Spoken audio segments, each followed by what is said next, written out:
ሰላም ጤና ይስጥልኝ ውድ የቲጂ English lesson for Ethiopian ቤተሰቦች welcome to my program አዲስ ተማሪዎችም እንኳን ወደ ፕሮግራሜ በሰላም መጣችሁ ለቋሚ ሬጉላር ስቱደንቶች ደግሞ እንኳን በድጋሚ ወደ ፕሮግራሜ መጣችሁ የምላችሁ የቲጂ English lesson for Ethiopians አዘጋጅና አቅራቢ ትዕግስት ዘለቀ ነኝ welcome everybody.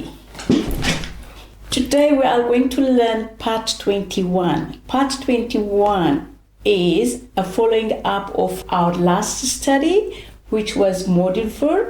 Now we're going to continue to see some other module verbs. Remember, last time we studied can and could. Can and could is a little bit big subject. That's why I brought it separately. But today I'm going to bring three of them. They are not that much complicated and wider as much as can and could. Then we're going to learn three of them in one lesson. Okay, let's dive in. The rest module verbs today we are going to learn will and would, may and might, shall and should. እንግዲህ ውድ የተወደዳችሁ ተማሪዎቼ ባለፈው ሳምንት ካንና ኩድ ሰፋ ያለ ስለሆነ አዜ ሞዱል ፈር ብቻውን አምጥቻለሁ ዛሬ ደግሞ የተቀሩትን እና በጣም አስፈላጊ ናቸው ሳይሆን ብዙ ጊዜ በንግግሮችና በአንዳንድ አጭር ምልልሶች ላይ እነዚህ ነገሮች ስለምንጠቀምባቸው ዝም ብለን ከምናልፈው ይልቅ በትንሹ ብሪፍ አድርጌላችሁ ብናልፈው ደስ ይለኛል ብዬ ነው እና እነሱም will would may might እና shall and should ነው መቼ እንዴት ነው የምንጠቀምባቸው let's see them እንግዲህ በብዙ ልዩነት የላቸውም ስትራክቸራቸው ላይ እንደ ካንና እንደ ኩድ እነሱም auxiliary verbs ናቸው ሞዱል verbs ናቸው አጋዥ verbs ናቸው ሞር ገላጭ verbs ናቸው እንደ ኩድ እና ስትራክቸራቸውም subject will or would plus present verb plus object ናቸው ማለት ነው mayም እንደዛ ነው shallም እንደዛ ነው shouldም እንደዛ ነው mightም እንደዛ ነው እና ምንድነው ስትራክቸራቸው subject plus modal verbs plus present verb ደግሞ ምንድነው የምንለው bare infinitive ደግሞ present ሆኖ to የሌለው ማለት ነው እሺ እንደገና ደግሞ ትዚላችሁ እንደሆነ ለሁሉም ሳብጀክቶች አንድ አይነት ነው አይቀየርም I will I would she would we will they would አይቀየርም ለሜም ለማይትም ለሻልም ለሹድም ነው ለሁሉም አይቀየርም ሁሉንም እንጠቀምባቸዋለን ለሁሉም ሳብጀክቶች አንድም ሳብጀክት ሆነ ሁለትም ሳብጀክቶች ሆኑ አይቀየርም እና ይሄ እንዳለ ነው ማለት ነው እና በዚህ ላይ willና wouldን as future tense ላይ part 4 ላይ አስተምሬያለሁ በሰፊው አሁን ዛሬ future tense ላይ አይደለም የማስተምራችሁ እርግጥ willና would still in the future ነው የምንጠቀምባቸው ለፊውቸር ገላጮች ናቸው የምንጠቀምባቸው ወይም ደግሞ ፓስት ሲሆን ደግሞ ያልተደረጉ ነገሮችን ግን እንደዛ ቢሆን ኖሮ የምንለው ነው እሱን ደግሞ በኮንዲሽናል ላይ በሰፊው ገልጫለሁ አሁን ስለ ኮንዲሽናል ላወራ አይደለም ስለ ፊውቸር ቴንስ ላወራ አይደለም የመጣሁት ዛሬ ውድና ውድን እንዴት ነው በንግግር ላይ በዴይ ቱ ዴይ ላይፋችን ላይ ከሰዎች ጋር ባጭር ንግግር በስም ቀርበን ሆነ ወይ ስንጽፍም ሆነ በስልክም ስናወራ ውድና ዊልን መቼ ነው የምንጠቀምባቸው አዘ ሞዱል verb ይላመጣላችሁ ነው እና I will go እሄዳለሁ I will go tomorrow ነገ እሄዳለሁ I will go tomorrow ነገ እሄዳለሁ ይሄ obvious future ነው I would come if you told me ብትነግረኝ ኖሮ እመጣ ነበር I would come to your party if you invited me ብትጋብዘኝ ኖሮ ፓርቲ ጋር እመጣ ነበር አልጋበስከኝም አልመጣው ያልሆነ ነገር ነው እዚህ ላይ ደግሞ ውድን ነው አሁን በጣም ስትረስ አድርጌ የምነግራችሁ ማስተምራችሁ ውድን ነው ውድ በጣም ለፖላይት ንግግር በብዙ ቦታ እንጠቀምበታለን ስፔሻሊ በስልክ ላይ ስልክ ስንናገር ስልክ አንድን ሰው ላነጋግረው ስንል would በጣም ቀላልና ስትሬት ፎርወርድ የሆነ ሞጁል ቨርብ ነው።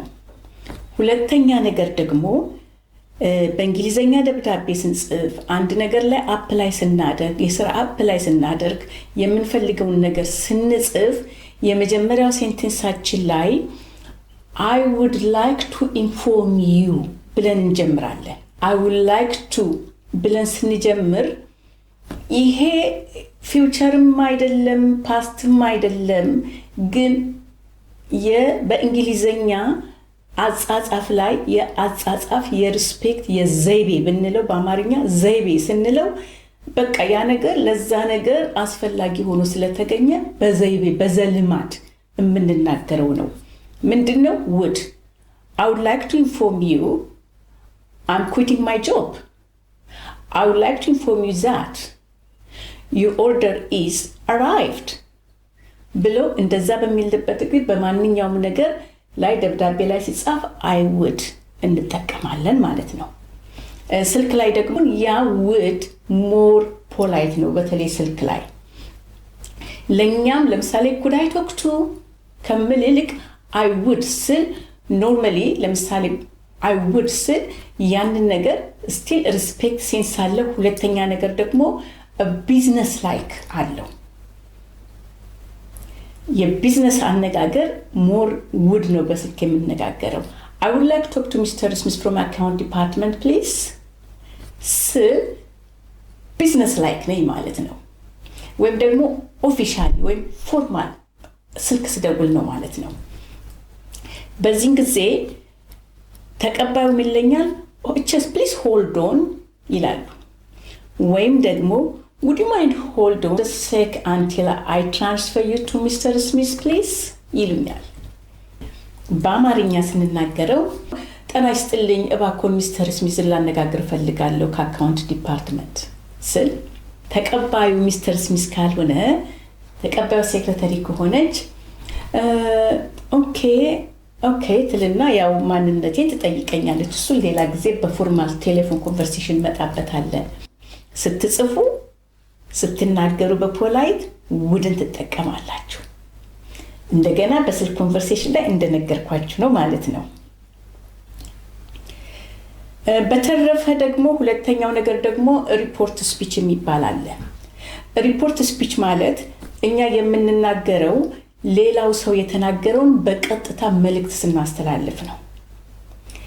ለምሳሌ we will come to the wedding አሁን እኔ ከጓደኞቼ ጋራ እናወራለን። አንድ በመስሪያ ቤታችን የምታገባ ልጅ አለች እና ስለሷ እንዴት ተጋብዛችኋል ወይ ሰርግ ትመጣላችሁ ወይ ስላቸው ሁለቱም ጓደኞቼ will you come to the wedding party ብዬ ስጠይቃቸው yes we will come to the wedding party yes we will come ይላሉ።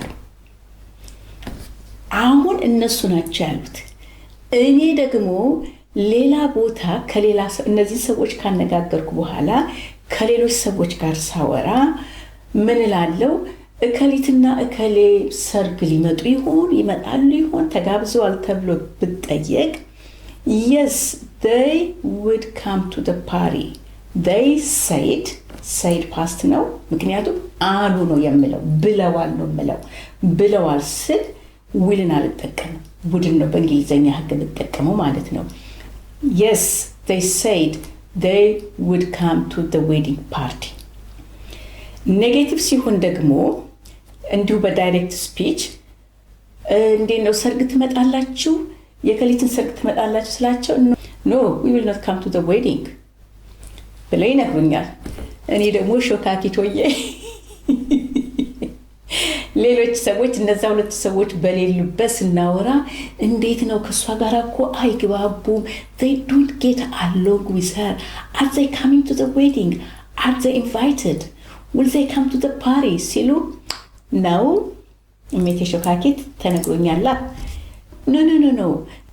no they said they wouldn't come to the wedding እላለሁ ማለት ነው። ምክንያቱም የተነገረኝን ብለዋል አሉ ነው የምለው። ስለዚህ በዚህ መልኩ will እና would እንጨርሳለን። አሁን ወደ may might እሱ ደግሞ ብዙ አይደለም may and might ብዙን ጊዜ ያው እንደጠቀም may I come, may I go, may I close the door, may I shut the window ብለን በፖላይት ስንጠይቅ ነው። እና may is more possibility, might is less possibility። በሁለተኛ ደግሞ በዳይሬክት እና ኢንዳይሬክት ስፒች ላይ ስንጠቀም I may go tomorrow ነገ ሊሄድ ይችላለሁ። ኢንዳይሬክት ሲሆን ደግሞ he said he might go tomorrow። አንተ ወይም አንቺ I may go tomorrow shopping ብላችሁ ስትነግሩኝ እኔ ደግሞ ለሌላ ሰው ስነግረው እናንተ ያላችሁትን he said he might go shopping tomorrow ወይም she said she might go shopping tomorrow። easy okay አሁን የመጨረሻው shall and should yes we are there። shall እና should ደግሞ ብዙውን ጊዜ shall እና should የአማርኛን ያህል ነው የምንጠቀምበት። አውቀን ነው የምንጠቀምበት ወይስ እንዴት ነው? let's see the word shall is used to express idea related to a specific rule and laws።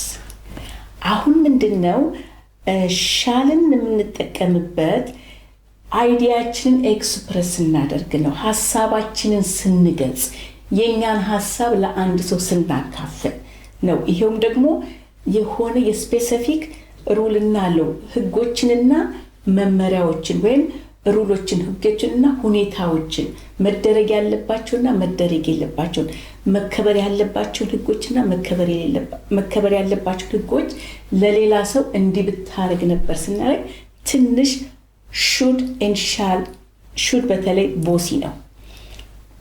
you shall abide the law ህግ ማክበር አለብህ። abide ማለት ማክበር ወይም መታዘዝ ነው። ቀለል ያለ ወርድ ፈልጌለት አጣሁት ግን abide is a right word። you shall abide by the law ህግ ማክበር አለብህ። ለህግ መገዛት አለብህ። በህግ መመራት አለብህ። ትንሽ ቦሲ ነው ፑሽ ነው። you shall not enter this office እዚህ ኦፊስ መግባት አትችልም። እዚህ ኦፊስ አትገባም። እና ፕሊስ የለውም። ሻል እና ፕሊስን ሹድ እና ፕሊስን ብዙ ጊዜ አንድ ላይ አንጠቀምበት። ምክንያቱም ፕሊስ ብሎ ቦሲነት የለም፣ ፕሊስ ብሎ አስገዳጅነት የለም። ስለዚህ ብዙን ጊዜ ፕሊስ ምናምን አንልም። you shall abide by the law ህግ ማክበር አለብህ። you shall not enter this office እዚህ ኦፊስ መግባት የለብህም። ፊኒሽ። ሪኩዌስት ስናደርገው ደግሞ shall I take this book ይህን መጽሐፍ መውሰድ ይችላለሁ። shall we go now አሁን መሄድ እንችላለን እንላለን ማለት ነው። እና please shall I take this book ፕሊዝን ከተጠቀማችሁ ውድን ወይም ኩድን ተጠቀሙ። ምክንያቱም ያ የፖላይት ወርድ ነው። ሌላው መንገድ ደግሞ ሻል እና ሹድን የምንጠቀምበት ኤክስፕሬሽን ኦፍ አባውት ፕሮሚስስ ቃል ስንገባ ወይም አንድ ነገር እናደርጋለን ለፊውቸር ብለን ስንናገር ሻል እና ሹድን the best ናቸው። we shall be here tomorrow right away we shall be in the office on Monday። ከዛ ደግሞ አድቫይስ እናደርግ አድቫይስ ለአንድ ሰው ምክር ቢጤ ስንሰጥ ካንና ኩድ ዊልና ከማለት በሻልና በሹድ እንዴት ነው የምንጠቀመው? you should call the police። አሁን እንግዲህ የሆነ ችግር አንድ አካባቢ ተፈጥሯል። ስለዚህ እኔ ምክር ስሰጥ ምንድነው ምን ተፈጠረ ስለ እንዴ ይሄ ሰውዬ እኮ እንደዚህ ያደረገ ይሄ ነገር እኮ ቃል እንደጠፋ ቤት የተሰበረ ቤት ስገባ በር የተሰብሮ አገኘው ካል you should call the police እላለሁ ማለት ነው። አሁን ይሄ ምንድነው? አድቫይስ ነው። አድቫይሱን ደግሞ ስሰጥ ጠንከር ብዬ ነው። እንደ ትዕዛዝም እንደ አድቫይስም ነው እንጂ ምክርማ ብቻ አይደለም። ኔጌቲቭ ሲሆንም ደግሞ እንደዛ ነው። you shouldn't play outside in the dark። እንግዲህ ልጆች ከጨለመ በኋላ ግቢ ውስጥ ዝም ብለው ይንጫጫሉ ሳይታያቸው እየተደነባበሩ እሱ ደግሞ አደጋ ነው። ወይ ይወድቃሉ ወይ አንድ ነገር ይሰብራሉ፣ ችግር ነው። ስለዚህ ምንድነው you shouldn't play outside in the dark እንላለን ማለት ነው። እና should እና shall ደግሞ ምንድነው እንዳልኳችሁ አንድ ነገር ጠንከር ብላችሁ ያን ሰው አድቫይስ ስትሰጡት ኦፒኒየን ስትሰጡት ነው እና ግን ምንድነው ያ ሰው ያድርገውም አያድርገውም የራሱ ችግር ነው እኛ ግን አድቫይስ እና ኦፒኒየን ነው የምንሰጠው you should come early ስል አንተ በጊዜ መምጣት አለብህ አልኩት እንጂ በህግ አይጠየቅም ያሰው ባይመጣ ወይም ደግሞ የሆነ ቅጣት ችግር አይደርስበትም should ሁሉ ጊዜ ኦፒኒየን ነው የማድረግ ያለ ማድረጉ ግን የዛ ሰው ነው እኛ ግን I will tell him the right thing በዛ መልኩ ወሰዱት ለምሳሌ አንድ የመጨረሻ ኤግዛምፕል ሰጥቻችኋለሁ you should try Ethiopian's food it is delicious ይሄ ምንድነው የኢትዮጵያን ምግብ እንዲሞክረውና እንዲበላው ሳግባባው ነው የግድ መብላት አለበት ብዬ አንገቱን አንቄ አላስበላው ግን it is delicious you should try ስል በጣም ናቹራሊ ያ ሰው እንዲጓጓና እንዲበላ ያንን ወርድ ስትጠቀም should ልጠቀማለሁ remember should just advice a strong advice should it's not must it is my opinion I just pursue that person to do what I ask him to do ስለዚህ አሁን እዚህ ሳመሪ ላይ ተሰጣችሁ will and would future ነው would more ለፖላይት በተለይ ስንጽፍ ስንነጋገር በተለይ በስልክ ስንነጋገር የበለጠ ውድን እንጠቀምበታለን may ለሃይ ፖሲቢሊቲ ነው ማይትን ደግሞ ለሌስ ፖሲቢሊቲ እንጠቀምበታለን እንግዲህ ውድ የተወደዳችሁ የተከበራችሁ የፕሮግራም ተከታታዮች እንግዲህ ዛሬ 3 ሞዱል ቨርቦች ደግሞ ነግሬያችኋለሁ ከእንግዲህ ወዲህ ንግግር በመነጋገርበት አንዳንድ ነገሮችን የምልልስ ቃላቶችን በመነጋገርበት በመንማርበት ጊዜ እነዚህን ቃላቶች ስለምንጠቀምባቸው please mind them ለዛሬ እዚህ ላይ አበቃለሁኝ ሳምንት በሌላ ፕሮግራም እስከምንገናኝ thank you for watching subscribe ማድረጉን share ማድረጉን እንዳትረሱ በዚህ ላይ ደግሞ አሁን እንደገና ባለፈው ሳምንት ኢንትሮዳክሽንን አውጥቻለሁ TG English lesson for Ethiopians አሁን ደግሞ ወደ TG English and computer for Ethiopians ቀይሬ እንግሊዘኛና ኮምፒውተር ማስተማር ጀምሬያለሁኝ ሆፕፉሊ አይታችሁታል ምክንያቱም በዚሁ ቻናል ላይ ነው ያመጣሁት እንግሊዘኛውንም ሳስተምር ኮምፒውተሩንም ሳስተምር እዚህ ዘሴም ቻናል ላይ የምጨምር ምጭነው ላልሰሙ አሰሙ ሼር አድርጉ ሰብስክራይብ አድርጉ I'm so excited you will going to have a lot of fun with me have a nice day bye for now